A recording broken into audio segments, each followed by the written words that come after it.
तो पहला क्वेश्चन देखते हैं। बहुलक ज्ञात कीजिए। बहुलक का मतलब होता है mod. Find the mod. Mod का मतलब होता है मैक्सिमम फ्रीक्वेंसी ऑफ डाटा, यानी सबसे ज्यादा जिसकी आवृत्ति आएगी वही इस क्वेश्चन का करेक्ट आंसर होगा। तो जैसे थ्री थ्री को हम काउंट करें तो एक दो बार थ्री आए। फोर को देखें तो एक बार, दो बार, तीन बार, चार और पांच, यानी पांच बार चार आया है। ठीक है। अन्य नंबर को भी आप देख सकते हो, आठ जो है दो बार आ चुका है। ठीक है। तो मैक्सिमम फ्रीक्वेंसी जो है फोर की आ रही है, इसलिए करेक्ट आंसर इसका फोर होगा। ऐसे कुछ मिलते जुलते क्वेश्चन मैं आपको दे देता हूँ। ठीक है। आप इन क्वेश्चनों को जरूर कर लें, अभी बताएं करेक्ट आंसर क्या होगा। ठीक है। चलिए अगला क्वेश्चन हम देखते हैं। यदि शंकु की त्रिज्या यानी radius of cone and height और उसकी ऊंचाई यच हो तो शंकु का आयतन क्या होगा। Then find the volume of cone. तो वॉल्यूम ऑफ जो कोन होता है वो होता है 1/3 पाई आर स्क्वायर एच। ये करेक्ट है। और ये पाई आर स्क्वायर एच जो है ये वॉल्यूम ऑफ सिलेंडर है। ठीक है। ये फार्मूला याद कर लेना। 2 पाई आर एच जो होता है C S A of cylinder होता है, C S A of cylinder, जिसे कहते हैं curve surface area of cylinder. ठीक है। शॉर्ट फॉर्म में लिख दिया। और ये पाई आर एल है ना, इसको बोलते हैं सी एस ए ऑफ कोन, यानी curve surface area of cone. इसी को बोलते हैं पृष्ठीय क्षेत्रफल। शंकु का पृष्ठीय क्षेत्रफल ये कहलाया पाई आर एल, ये कहलाया बेलन का पृष्ठीय क्षेत्रफल, और ये कहलाया बेलन का आयतन। कहने का मतलब मेंसुरेशन के जितने भी फार्मूले उनको आप याद कर लें। ऐसा नहीं कि मैंने ऑप्शन बता दिया कि इसका आंसर ये होगा तो बस इसको रट लो। जितने भी ऑप्शन मिले उनके कहा जाए कि आंसर आपको पता होना चाहिए। क्या पता क्वेश्चन कौन सा पूछ ले। ठीक है। ये हुआ कंप्लीट। अगला क्वेश्चन देखते हैं।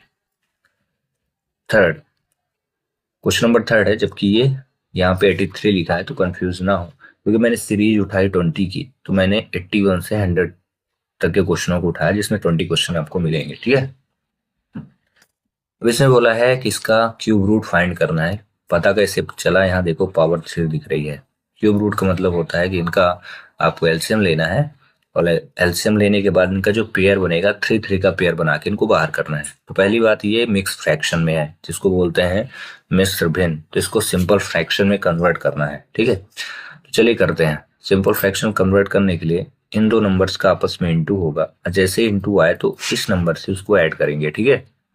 तो इनका जब इंटू किया तो 500 आया। अब 500 में 12 ऐड हुआ तो 512 हुआ।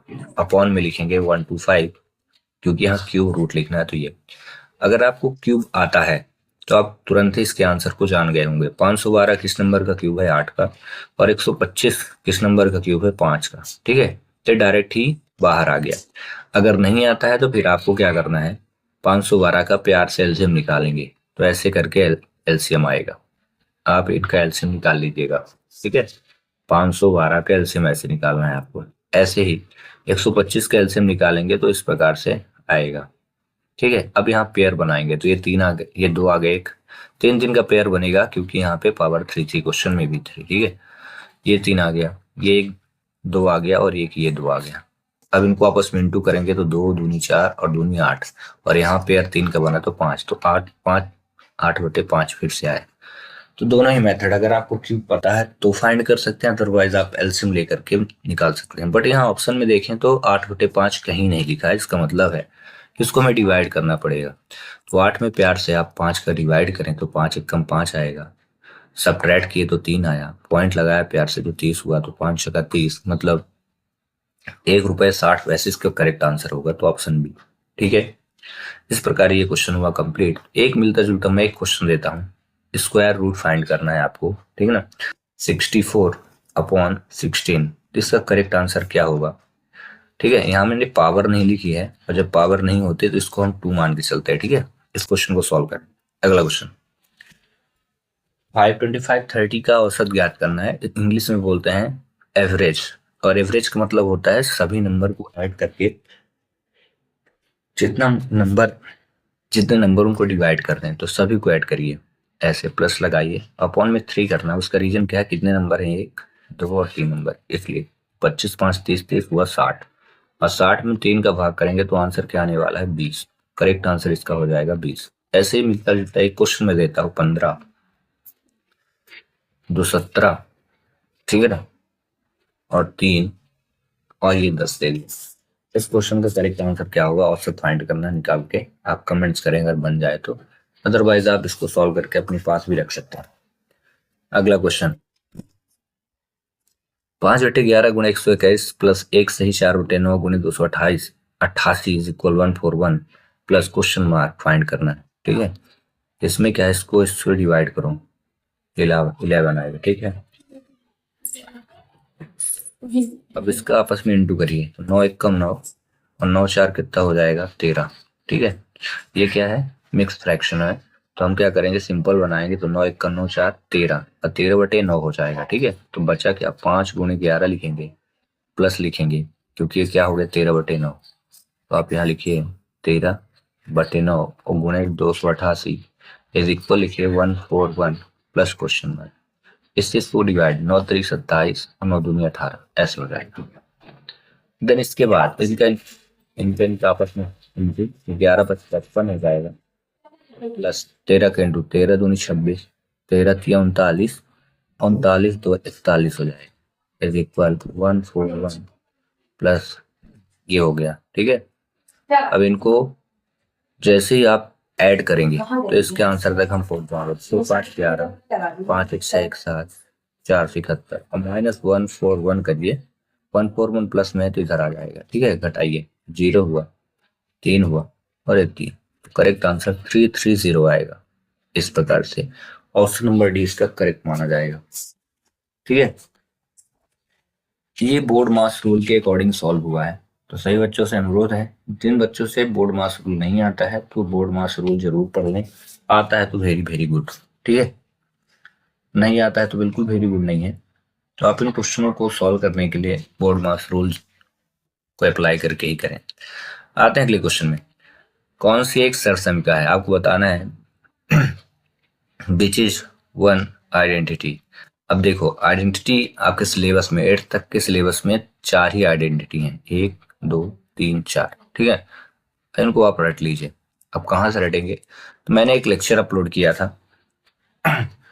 आप अगर उन लेक्चरों को देखा होगा आपने, तो उसमें मैंने 8 आइडेंटिटी बताई थी, मतलब 8 सरसमिकाएं, तो उनमें से आप 4 आपके सिलेबस की हैं, बाकी 9th तक के मैंने सिलेबस को टच कर दिया कि कोई भी क्वेश्चन ना छूटे, आप वहां से कर लें। बाकी मैं फिर से एक बार रिकॉल करता हूँ। पहली तो x प्लस बाई का होल स्क्वायर, दूसरी होती है x माइनस बाई का होल स्क्वायर, तीसरी है x square minus by square, चौथी है x plus A bracket x plus B. ये सरसमिकाएं हैं। ठीक है, तो इसका जो आंसर है x square plus 2x y plus y square, दूसरी x square minus 2x y plus y square, और तीसरी होती है x प्लस बाई और x माइनस बाई, ये, और लास्ट की है x bracket a plus x square करिएगा, x square plus a plus b bracket x plus a dot b. ये 4 सरसमिका, इन्हीं में से जो ऑप्शन दिया है कोई ना कोई होगा। तो जैसे a माइनस बी को देखें तो a स्क्वायर, ध्यान रखना a माइनस बी मतलब सरसमिका दूसरी, तो इसमें क्या होता है, बीच में माइनस रहता है। ठीक है, तो इसमें बीच में माइनस ना होने के कारण ये हुआ रॉन्ग। ए स्क्वायर माइनस बी स्क्वायर को आपने देखा ऐसे है, इस प्रकार होना चाहिए, प्लस माइनस, ये भी रॉन्ग ये भी रॉन्ग, तो बचा क्या, ये करेक्ट होगा। तो इसका करेक्ट आंसर जो हो जाएगा बी ऑप्शन। ठीक है,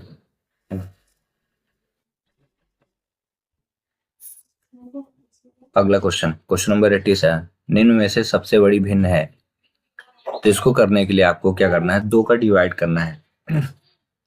तो 1 रुपए में 2 का भाग करेंगे तो 0.5 आएगा, ऐसे।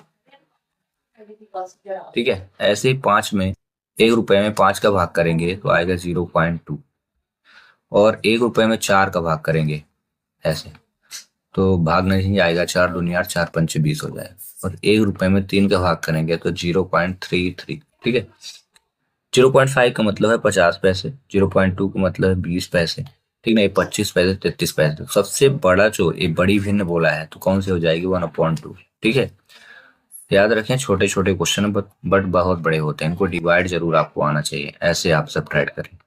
ठीक है, ऐसे, और सब्ट्रैक्ट नहीं, डिवाइड, 2 पंचे 10, इस प्रकार से काटा जाता है। ठीक है, अगला क्वेश्चन करते हैं, इसका फैक्टर निकालना है। ठीक है, फैक्टर निकालने के लिए सबसे पहले हम क्या करते हैं, यहाँ पे ऐसे दो नंबर आपको फाइंड करने हैं, इसी टर्म से निकाल देते हैं। ठीक है, तो 3 टर्म है इसमें। पहली बात तो इनके ऑप्शन से इसको सॉल्व कर देते हैं। ठीक है, तो इसके ऑप्शन सॉल्व करने का बेस्ट तरीका ये है कि इसको जब हम सॉल्व करें तो 0 आना चाहिए। ठीक है, और 0 लाने के लिए आपको क्या करना है, इन्हीं ऑप्शन को, जैसे ये प्लस में लिखा है, ये माइनस लिखा है, ये प्लस और माइनस, तो हम पहले किसी भी वैल्यू को ले लेते हैं। जैसे x + 1 इज इक्वल टू 0, तो x इज इक्वल हो जाएगा -1, तो -1 को यहाँ पे आप रख दो ऐसे करके। x³ + 2x² -11x -12, x की वैल्यू -1 करके सॉल्व करो। अगर सॉल्व करने के बाद 0 आया तो ये फैक्टर हो जाएगा, 2 -1 का स्क्वायर -11 इंटू -1 और -11 12। -1 का 3 टाइम मल्टीप्लाई जब करेंगे तो -1 आएगा। ऐसे ही +2 इंटू 1 हो जाएगा, माइनस माइनस प्लस तो 11 हो जाएगा, -12 -1, और ये हो गया 2 1 कम 2 और +11 -12। अब देखो इनको जोड़ दो तो 11 2 13 और 12 में 1 जुड़ा तो 13, सेम सिंबल ऐड होते हैं, तो माइनस को माइनस से जोड़ा और प्लस को प्लस से। अब दोनों को जब मैंने सॉल्व किया, अब वो जो सिंबल सब्ट्रैक्ट होते हैं तो 0 आ गया। 0 आने का मतलब ये हुआ, जैसे अगर डिजिट 0 में कन्वर्ट होती है तो इसका मतलब ये हो गया कि हमने जो x + 1 लिया था तो ये फैक्टर कहलाएगा, x + 1, तो जिसमें x + 1 होगा वो फैक्टर होगा। तो मतलब एक फैक्टर मुझे मिल गया, x + 1 x + 1, माइनस वाले नहीं होंगे। ठीक है, ये दोनों ऑप्शन रॉन्ग हो गए। ठीक है, इस प्रकार से हम आंसर से ही क्वेश्चन को सॉल्व करते हैं। मतलब फर्स्ट फैक्टर निकालने का सबसे आसान तरीका यह है कि जो ऑप्शन दिया हो उसको आप इक्वल के बाद रख करके उसकी वैल्यू गेट करके उसको रखो, और 0 अगर आए तो फैक्टर होगा। अब ये क्लियर कैसे होगा कि x + 3 आएगा कि x - 3 आएगा। ठीक है, अब इसके लिए क्या करना है, इसी x + 1 का क्या करेंगे, आप डिवाइड कर दीजिए किसमें, इस पूरे फंक्शन में। ये जो पूरा आपका पॉलिनोमियल दिया है इसमें आप डिवाइड कर दो और आंसर मिल जाएगा। तो चलो करके देखते हैं। ठीक है, x³ + 2x² -11x -12, इसमें आप x + 1 का डिवाइड करो। पहले x आएगा x², क्योंकि x³ में आप x का डिवाइड जब करोगे तो कितना आएगा, x², तो x³ + x², इनको माइनस कर दो, दोनों कट गए। 2x² में एक x² सब्ट्रैक्ट हुआ तो x² आया।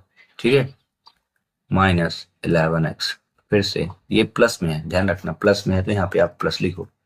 प्लस लिखने के बाद फिर से x² में आप x का डिवाइड करो, आया कितना x, तो आप यहाँ पे x रखो। अब इसी x को इंटू करना है इसमें, तो x² हुआ और उसमें इंटू कर दो तो +x हुआ, माइनस माइनस दोनों कट गए। 11 और 1 12 हुआ, -12x, फिर इसको रख दो -12। ध्यान रखना जो यहाँ साइन होगा उसको यहाँ पे रखना ही पड़ेगा, और 12 आएगा। क्यों आएगा, क्योंकि इस x से इस x को डिवाइड करेंगे तो 12 बचेगा, और इंटू करेंगे तो 12x और -12। हाँ, थोड़ी फास्ट पढ़ा रहा हूँ, किसी बच्चे को समझ में ना आए तो एक्सप्लेन करें, कमेंट्स करें कि सर ये डिवाइड नहीं समझ में आ रहा है, तो मैं इस डिवाइड को बताने की कोशिश करूंगा, अलग से सिर्फ डिवाइड उसको अच्छे से समझाऊंगा। ठीक है, तो ये आ गया x² + x - 12, x² + x - 12। अब इसका जब हम फैक्टर निकालेंगे, दो संख्याएं लीजिए जिसका इंटू करें तो 12 आए, तो 4x और -3x लिया मैंने, 4 3 12, 4 में 3 को घटाएंगे तो x, फिर यहाँ से x बाहर लीजिए तो x + 4 आ गया, -3 बाहर लीजिए तो x + 4 आया, तो x - 3 आ गया और x + 4 आ गया। बस ये देखो x + 4 था। ठीक है, इन पेयर में से मैंने निकाला x + 4, और ये बाहर x और बाहर -3 था, इसलिए मैंने ऐसा रख दिया। ठीक है, तो देखो पहला फैक्टर हमने जो फाइंड किया था वो x + 1 था, दूसरा क्या मिल गया x - 3, और तीसरा हो जाएगा x + 4। तो यहाँ देख लो x + 3, x - 3 होना चाहिए था, इसमें x + 3 है, रॉन्ग, तो ऑप्शन नंबर सी इसका करेक्ट माना जाएगा। ठीक है, ऐसे क्वेश्चन सॉल्व किए जाते हैं, ये अपने आप में दम रखते हैं ऐसे क्वेश्चन। ठीक है, अगला क्वेश्चन देखते हैं। अच्छा क्वेश्चन है, बहुत अच्छा क्वेश्चन है। यदि समलंब चतुर्भुज की समांतर भुजाएं 12 सेंटीमीटर और 8 सेंटीमीटर हो, if the parallel side of trapezium 12 and 8 centimetre and और उनके बीच की दूरी 10 centimetre and the distance between both the side 10 centimetre, then find the area of trapezium. इसका जो फार्मूला होता है ना 1/2 a प्लस बी और इंटू एच होता है। इसको बोलते हैं sum of parallel side. H का मतलब होता है डिस्टेंस या हाइट, तो 1/2 लिखेंगे। a प्लस बी का मतलब पैरेलल साइड जो दी है, यानी समान त्रिभुजाएं जो है, तो 12 और 8 है, इनको आप रखिए। ऊंचाई 10 थी, सॉल्व करिए। 1/2 पहले बोर्ड मास नहीं, हम दोनों ऐड होंगे तो 12 8 20 इंटू 10 डिवाइड करिए प्यार से, 5 आया और 20 पंजे क्या होता है 100। करेक्ट आंसर हो जाएगा 100। मैं चाहता हूं कि आपको ये क्वेश्चन समझ में आ गया, तो मिलता जुलता कुछ क्वेश्चन दे देता हूं। तो समांतर भुजाएं मैं इस बार दे दिया 10 और 15 दे दिया। रही बात डिस्टेंस की, तो मैंने यहाँ पे डिस्टेंस जो दिया वो 14 सेंटीमीटर दिया। ठीक है, तो आप बताइए इसका क्षेत्रफल क्या होगा। अब इस क्वेश्चन को सॉल्व करें। हाँ, मैं क्वेश्चन उन्हीं क्वेश्चनों पे आपको होमवर्क दे रहा हूँ जो क्वेश्चन इजी है, क्योंकि आपके पेपर में बहुत टफ क्वेश्चन नहीं आएगा। ठीक है, भले हमने सीरीज काफी टफ ली हो। अगला क्वेश्चन, यदि किसी वर्ग का विकर्ण if the diagonal of square is twice, दोगुना कर दिया जाए तो क्षेत्रफल क्या होगा, देन उसका एरिया क्या होगा। तो आपको बता दें, ये स्क्वायर है, स्क्वायर की सभी साइड सेम होती है, सभी साइड। ठीक है, ये अभी ये डायगोनल है, इसको जो है उसने विकर्ण को दोगुना किया है। ठीक है, विकर्ण जो है दोगुना है। विकर्ण का जो फार्मूला होता है ना वर्ग का विकर्ण a√2 होता है। क्या होता है, a√2 होता है। इसको दोगुना जब करेंगे तो 2 का इंटू करेंगे तो 2a√2 हो जाएगा। नहीं, 2a√2 हो जाएगा। यदि किसी वर्ग का विकर्ण दोगुना कर दिया जाए तो उसका क्षेत्रफल क्या होगा, ये पूछा जा रहा। ठीक है, तो इसको फाइंड कर लेते हैं। ये हो गया डायगोनल। ठीक है, तो चलिए इसके स्क्वायर कर दीजिए। तो 2 का जब हम स्क्वायर करेंगे कितना आएगा, 4 आएगा। अब 4 आने के कारण इसका जो करेक्ट आंसर क्या हो जाएगा, 4 गुना, बस। ठीक है, इसका करेक्ट आंसर बस इतना ही रहेगा। एक मेथड ये। दूसरी मेथड ये है कि आप मान के चलिए कि जो क्षेत्रफल है d/2 डायगोनल लिया ना, डायगोनल, तो क्षेत्रफल को अगर हम डायगोनल से सॉल्व करेंगे तो d²/2 होगा। ठीक है, ये पहला। और इसको बोला कि इसका विकर्ण अगर हम दोगुना कर दें, ठीक ना, और फिर इसको सॉल्व करें तो a2 दूसरा क्षेत्रफल क्या हो जाएगा, 2d²/2 का होल स्क्वायर। ऐसे करेंगे तो 4d²/2, यानी देखो इसमें 4 आ गया। पहले वाला क्षेत्रफल d²/2 था और दूसरा वाला क्षेत्रफल यहाँ हो जाएगा, ये बाहर था, ये जो स्क्वायर है ना ऊपर वाला, नीचे नहीं, 4 हो गया, तब भी 4 गुना हो गया। तो ऐसे भी क्वेश्चन को आप सॉल्व कर सकते हैं। बट अगला क्वेश्चन करते हैं। एक व्यक्ति 5 किलोमीटर प्रति घंटे की चाल से चलते हुए किसी पुल को 18 मिनट में पार कर लेता है। तो पुल की लंबाई बताना है। ठीक है, यहाँ मीटर दिया है। याद रखिएगा जब भी मीटर दिया हो तो मीटर के साथ सेकंड रहता है, मीटर प्रति सेकंड सॉल्व होता है। ठीक है, तो लंबाई बराबर जो होता है वो होता है चाल गुणे समय। चाल गुणे समय कहलाता है, यानी लेंथ या डिस्टेंस इज इक्वल होता है स्पीड इनटू टाइम। तो यहाँ जो स्पीड है वो 5 है, किलोमीटर पर आवर में है। इसको कन्वर्ट करने के लिए 5.18 के यूज करेंगे। ठीक है, ये रूल होता है। इनटू टाइम कितना दिया है, 18 मिनट दिया है, लेकिन हम क्या बोले, मीटर प्रति सेकंड रहेगा। और 1 मिनट में कितने सेकंड होते हैं, 60, इसलिए 60 का आपको यहाँ पे इंटू करना पड़ेगा। ये 18 से 18 कट गया, 5 5 55 25 हुआ। अब 25 छक्का कितना होता है, 150, यानी 1500 मीटर इसका करेक्ट आंसर होगा। ठीक है, इस प्रकार ये क्वेश्चन हो जाएगा सॉल्व। अगला क्वेश्चन करते हैं, क्वेश्चन नंबर ये देखिए, x-1 bracket x³ + x² - 2x is equal x⁴ + ax³ + bx + cx हो तो a + b - c का मान क्या होगा। तो सबसे पहले आप करिए इनका इंटू यहाँ पे सभी पे ऐसे, फिर 1 का भी ऐसे।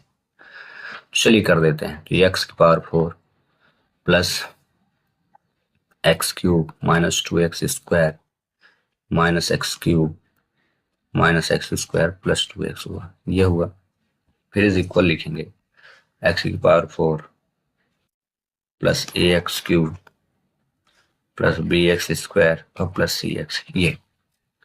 इसके बाद जो भी वैल्यू कटे या जुड़े उनको काट दीजिए, प्लस माइनस कट गया, एक्स की पावर 4 ये हुआ, 2x स्क्वायर में एक एक्स स्क्वायर जुड़ गया तो माइनस 3x स्क्वायर हो गया और plus 2x is equal x की power 4 plus a x cube plus b x square plus c x. अब क्या करेंगे, कंपेयरिंग बोथ द साइड, दोनों पक्षों में तुलना करेंगे। ए की वैल्यू हमें चाहिए, देखना ध्यान रखना, ए तो ए की तुलना करेंगे एक्स की पावर 3 से, अगर हो तो यहाँ एक्स की पावर 3 है, नहीं है तो ए इज इक्वल हम लिख दिए 0।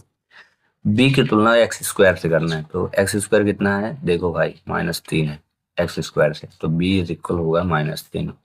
सी एक्स है, जिसमें एक्स होगा सी की तुलना, तो ये हो गया 2, तो सी की वैल्यू हो गई 2। सभी आ गया। बोला क्या है, ए प्लस बी करिए, ए से बी को जोड़ दीजिए, ए प्लस बी या फिर माइनस से करना है तो जोड़िए भाई, 0 -3 और -2 ना हुआ -5, तो इसका करेक्ट आंसर ये हो जाए। ठीक है, इस प्रकार से क्वेश्चन सॉल्व किए जाते हैं। अब आते हैं अगले क्वेश्चन पे, फाइंड द फैक्टर, यानी गुणनखंड इसका फाइंड करना है। ठीक है, तो इसके लिए आप क्या करिए, सबसे इजी सा टर्म ये है कि अब एज इट इज जैसा क्वेश्चन लिखा है वैसे ही आप कॉमन ले, एचसीएफ, जैसे एक्स की पावर 4 यहाँ ज्यादा है ना, ध्यान रखना जब कॉमन लिया जाता है तो जो पावर ज्यादा होती है उसको नहीं बाहर करते, क्योंकि यहाँ 5 है, अगले में 5 नहीं, बाहर नहीं आएगी, बट उससे थोड़ा कम उसको निकाल दे, एक्स की पावर 4 बाहर आ जाएगा। जैसे ही आप एक्स की पावर 4 को बाहर किए तो देखो यहाँ 5 थी ना, 5 में से 4 निकला तो एक ही एक्स बचेगा, और अगले में बाई है, ये है, क्योंकि एक्स की पावर 4 यहाँ से निकलेगा, यहाँ से भी, और यहाँ बाई बच जाएगा। ऐसे यहाँ पे आप माइनस कर दो, फिर ये देखो यहाँ 4 है और यहाँ 5 है, तो 5 तो बाहर नहीं आएगा, 4 बाहर आएगा, तो बाई की पावर 4 बाहर कर दो, बचेगा एक्स और प्लस 5 ऐसे। अब जितना भी है बाहर को आप बाहर के साथ रख दो और अंदर को अंदर के साथ, ऐसे एक्स प्लस 5। अब यहाँ इसको सॉल्व करेंगे तो एक्स की पावर 4 का स्क्वायर, स्क्वायर का स्क्वायर कर दीजिए, और बाई स्क्वायर का स्क्वायर कर दीजिए, और एक्स प्लस 5 ऐसे सॉल्व कर दीजिए। अब यहाँ तीसरी शर्त हम क्या लगाएंगे, एक बार प्लस में लिखिए, एक बार माइनस में, ऐसे लिख दीजिए, प्लस में लिख दिए, एक बार माइनस में लिख दीजिए, और एक्स प्लस 4 लिखा है, एक्स प्लस 5। ये सॉल्व नहीं होगा, बट इसमें शर्त संख्या तीसरी लगने वाली, तो x square plus y square, और एक बार प्लस में और एक बार माइनस में, ऐसे एक्स प्लस वाई। अब यहाँ पे देखो ये एक्स प्लस वाई और एक्स प्लस वाई दोनों का हम इंटू कर देते हैं, तो एक्स प्लस वाई का whole square, x square plus y square, और ये हो गया एक्स माइनस वाई। इतना स्क्वायर, होल स्क्वायर होने का रीजन क्या था कि यहाँ एक्स प्लस वाई था और यहाँ पे भी दोनों, और इस प्रकार ये क्वेश्चन हो गया सॉल्व। तो इसमें मिला लेते हैं, ठीक है, एक्स माइनस वाई आना चाहिए, आ गया, फिर एक्स प्लस वाई का होल स्क्वायर, ये भी आ गया, और ये पहला ऑप्शन ही करेक्ट। अगला क्वेश्चन, एक लड़के को किसी राशि का 3 से 1/2% ज्ञात करने के लिए कहा गया, उसने प्रश्न को गलत पढ़कर 5 से 1/2% निकाल दिया और उत्तर 220 था। तो ठीक है, 5 से 1/2% निकाला, ठीक ना, तो इसको सिंपल फ्रैक्शन कर रहे हैं, 5 दूनी 10 और 1 11 होगा, तो 11/2 हुआ। ठीक है, यहाँ एक्स लिख लेते हैं, अब परसेंट है, ठीक है, परसेंट का मतलब हो जाएगा डिवाइड पे 100, ऐसे 1 इज इक्वल लिखेंगे 220। ठीक है, अब यहाँ 11 एकम 11 करिए, 11 एकम 11 एक्स अपॉन 200 हुआ, इज इक्वल हुआ 220। 11 से इसको 22 को काटिए तो 11 दूनी 20 हुआ, एक्स इज इक्वल, इनका आपस में इंटू, तो 2 दूनी 4000, यानी एक्स की वैल्यू, यानी जो करेक्ट आंसर आना था राशि थी वो 4000 थी। अब वो बोला किसी राशि का 3 से 1/2% ज्ञात करना है, तो इसका 3 से 1/2% निकालिए, तो 4000 हुआ। 3 से 1/2% का मतलब 3 दूनी 6 7 हुआ, 7/2, और परसेंट का मतलब 100, तो यहाँ लिखिए 7/2, और डिवाइड पे आपको लिखना है 100। 100 में 2 जीरो होते हैं, दोनों कट गए, और 2 से 40 कटा तो 20 आया, और 20 का जैसे ही आपने 7 से इंटू किया ना, तो 7 दूनी 14 हुआ, 140, ठीक ना, इसका करेक्ट आंसर ये होगा। अगला क्वेश्चन, दो विद्यार्थियों की आयु जो है वो 3:2 है, इसका मतलब ये हुआ कि हमने फर्स्ट और सेकंड, एक को 3x मान लिया, दूसरे को 2x, फिर क्या बोल रहा हूँ, उनमें से एक दूसरे से 5 वर्ष बड़ा है, one student is more than 5 year, the other, पहले को मैं मान के चलता हूँ कि दूसरे वाले से वो 5 वर्ष बड़ा है, ऐसे तो 2x इधर आया तो 3x में 2x घटेगा, या इस प्रकार से इज इक्वल 5, तो x की वैल्यू जो आ गई वो 5 आ गई।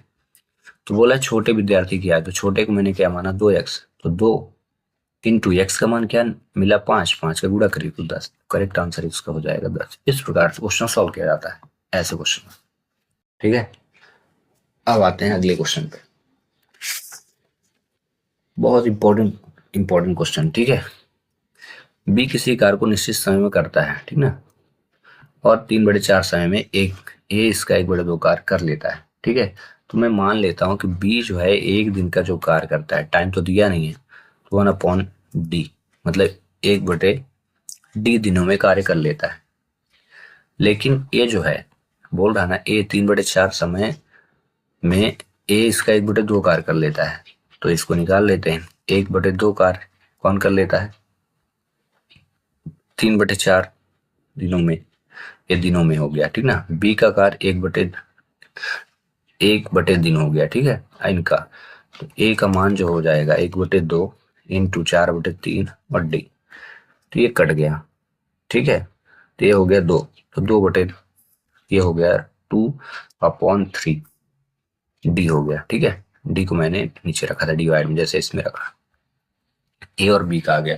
फिर बोल रहा है कि दोनों 18 दिनों में कर लेते हैं, तो दोनों को 18 दिन में रख के सॉल्व कर दीजिए। तो ठीक है, तो 1/d हुआ प्लस हुआ 2/3 डी इज इक्वल, दोनों मिलके 18 दिन में कर, चलो एलसीएम ले लो भाई, तो हो जाएगा 3d, डी से डी कटा तो 3 आया, प्लस 3d कट गया तो 2 आया, तो ये हो गया 1/18, 3 से 18 को काटिए तो 6 आया, 3×5 डी अपॉन हुआ 1/6, 6 से गुणा जैसे ही 5 में हुआ और d का इंटू 1 में हुआ, तो d इज इक्वल 30 आया, यानी इसका करेक्ट आंसर जो होगा 30 आएगा। ठीक है, अगला क्वेश्चन, किसी व्यक्ति ने एक पुरानी टाइप मशीन 1200 रुपए में खरीदी, ठीक है, यानी कॉस्ट प्राइस 1200 रुपए हो गई, उसकी मरम्मत में 200 रुपए व्यय किया, तो 12 तो 14 हो गया, क्योंकि खराब हो गई थी ना, तो 1400 रुपए में उसको कॉस्ट प्राइस हुआ, मतलब 1400 रुपए में खरीदा, और उसने 1680 रुपए में बेच दिया, उसको सेलिंग प्राइस बोलते हैं। तो लाभ प्रतिशत बताइए, तो लाभ कितना हुआ, ठीक ना। तो प्रॉफिट निकालने का फार्मूला क्या है, बड़े नंबर पे छोटे को घटाइए, मतलब सेलिंग प्राइस में कॉस्ट प्राइस घटा दीजिए, तो कितना आ जाएगा 280 रुपए, घटा लीजिए, अच्छे से सब्ट्रैक्ट करिए, ठीक ना। फिर प्रॉफिट परसेंट बोल रहा है, तो प्रॉफिट परसेंट का फार्मूला होता है वो इस प्रकार है, profit percent is equal P into 100 upon cost price, तो पी कितना है 280, 100 तो करना ही पड़ेगा इंटू, और कॉस्ट प्राइस है कितना 1400, 2 जीरो इसमें 2 जीरो इसमें, और 14 दूनी 28 होता है, तो 2 आया, 1 जीरो बचा था, यानी 20% का इसको प्रॉफिट होगा, करेक्ट। ठीक है, अगला, सौरभ 15 किलोमीटर प्रति घंटे की औसत चाल से कार्यालय 30 मिनट में पहुंचता है। ठीक है, 30 मिनट में पहुंचता है, ठीक है, तो हम पहले डिस्टेंस फाइंड कर लेते हैं, और डिस्टेंस इज इक्वल होता है स्पीड इंटू टाइम, 15 किलोमीटर प्रति घंटे, अब यहाँ पे मिनट दिया है, 30 मिनट दिया है, ठीक है, तो इसको हम कन्वर्ट कर लेते हैं आवर में, तो 15 इंटू 30 अपॉन 60, ठीक है, 1 मिनट में कितने घंटे, तो 1/60 घंटे होते हैं, इसलिए 1/60, तो 30 मिनट में 30/60 हो जाएगा, 30 एक कम 30 दूनी, यानी 15/2, ये हो गया है सौरभ ये डिस्टेंस, यानी 7.5 डिस्टेंस हो गया। अब आगे, यदि वह 15 मिनट जल्दी विद्यालय पहुंचना चाहता है तो उसकी चाल क्या होगी, ठीक है, तो क्या, तो चाल बराबर, यानी स्पीड इज इक्वल क्या होता है डिस्टेंस अपॉन टाइम, डिस्टेंस 7.5 और टाइम 15 मिनट, आवर में कन्वर्ट करना है, फिर से जैसे आवर में कन्वर्ट करोगे तो फिर से 16 का डिवाइड करेंगे, 16 ऊपर आ जाएगा ऐसे, और आप करिए 15 चौको 60 हुआ, और 4 का गुणा कर दीजिए 7.5 में, 4 पंचे 20, 4 सते 30, पॉइंट लगा दी, तो 30 किलोमीटर पर आवर, ये करेक्ट आंसर होगा। डिवाइड में 60 लाने का मुख्य कारण क्या था, क्वेश्चन किलोमीटर प्रति घंटे में पूछ रहा था, जब आंसर देखिए क्वेश्चन को मिनट में कन्वर्ट कर रहा था बार बार, इसलिए ऐसा हुआ। ठीक है, अब आते हैं लास्ट इस क्वेश्चन को, 2 पासे को एक साथ फेंके, पांचवें में नंबर होते हैं 1 2 3 4 5 6। ठीक है, इनको जब हम एक पासे में ऐसे ही दो पासे जब करेंगे तो टोटल इवेंट्स बनेंगे 36 बनेंगे। ठीक है, ये याद रखिएगा। और इसके बारे में मैंने पिछले लेक्चर में काफी एक्सप्लेन करके बताया था। अगर आप कंटिन्यू देख रहे हैं ना तो आपको पता चल जाएगा कि क्यों 36 इवेंट्स होंगे। फिर अगला तो प्रायिकता ज्ञात करो कि 7 से अधिक योग हो। तो जब हम साथ में पासे फेंकेंगे तो पहला क्या हो जाएगा, जैसे 1 1 बना, फिर 1 2 बनेगा, ऐसे करके 1 6 तक बनेगा, ऐसे 2 1 बनेगा, ऐसे 3 1 बनेगा, ऐसे 4 1 बनेगा, ऐसे 5 1, ऐसे 6 1।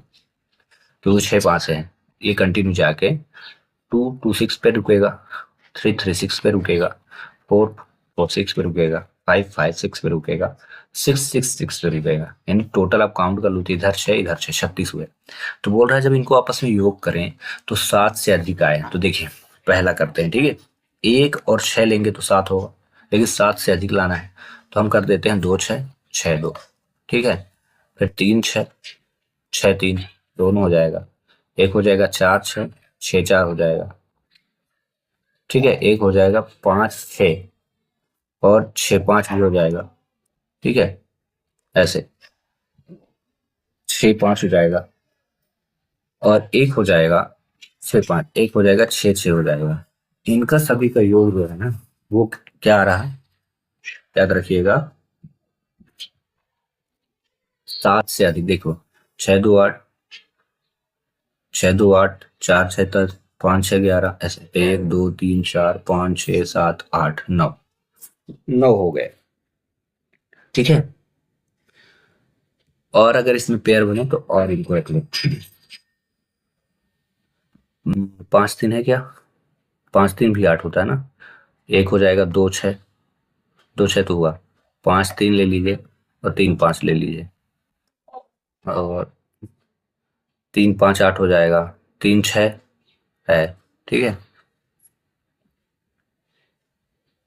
5 वाली पूरी सीरीज हो जाएगी, 5 3 5 4 5, 5 3 हो जाएगा, 5 3 हमने लिखा है क्या, नहीं ये हो गया, 5 3 हो गया, 5 4 हो जाएगा, 5 6 हो जाएगा, 6 5 तो है, ये हो जाएगा, और हो जाएगा 6 की पूरी सीरीज हो जाएगी। 6 ये हो जाएंगे तो गिने 1 2 1 2 3 4 5 6 7 8 9 10 11 12। ठीक है, एक हो जाएगा 4 4 आपका 13, एक हो जाएगा 5 5, इसको मैंने लिखा है। ठीक है, ये सभी क्या है, इनको आपस में अगर ऐड करोगे तो ज्यादा आएंगे, टोटल 15 बनेंगे। आप अपॉन में क्या लिखना है, 36 लिखना ही है क्योंकि टोटल प्रोबेबिलिटी निकालना है, और डिवाइड कर लीजिए। तो 3 5 15, ये 12, 5/12 इसका करेक्ट आंसर आएगा।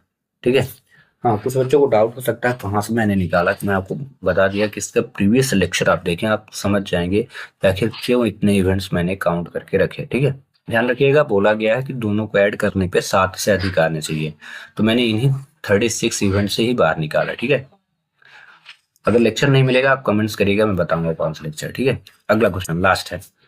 एक समकोण समद्विबाहु त्रिभुज का क्षेत्रफल, इसका जो फार्मूला होता है वो 1/2a² होता है, किसका, समकोण समद्विबाहु त्रिभुज, और ये दिया कितना है 450, तो 1/2, ये 2 × हो जाएगा, a² इज इक्वल होगा 900। तो a की जो वैल्यू हम निकालेंगे तो ये 900, a इज इक्वल हो जाएगा 30, यानी साइड जो है वो 30 आ गए। तो इसके कर्ण की लंबाई, ठीक ना, तो कर्ण की लंबाई का जो फार्मूला होता है वो a√2 होता है, तो 30√2 हुआ। क्यों ऐसा, क्योंकि a की वैल्यू हम निकाल चुके हैं 30, तो इसका करेक्ट आंसर ये हो गया।